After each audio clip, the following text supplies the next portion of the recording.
বন্ধ সিনেমা হলে আগুন লাগায় চাঞ্চল্য মল্লারপুরে। আগুন নেভাতে পৌঁছলো দমকলের দুটি ইঞ্জিন। মল্লারপুরে বন্ধ হয়ে থাকা এক সিনেমা হলে আগুন লেগে যাওয়ার চাঞ্চল্য ছড়ালো এলাকায়।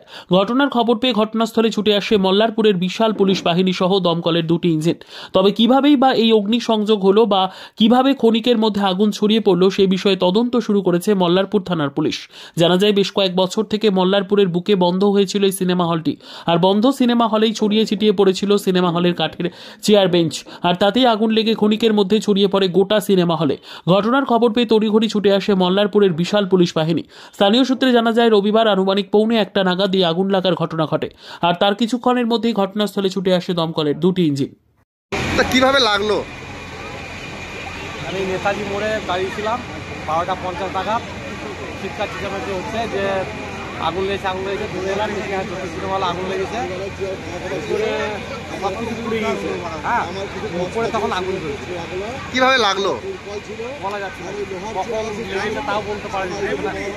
10 মিনিটের কাজ হলে পরে বুঝতে পারা যেত। এটা মনে অনেকক্ষণ ধরে চলছিল, বুঝতে পারা যায় না। দীর্ঘদিন ধরে এই সিনেমা হল বন্ধ আছে। কতদিন থেকে বন্ধ আছে সিনেমা হলটা? মোটামুটি 2000 সালের আগে থেকে প্রায় 25 বছর। 12 বছর বেশি হবে।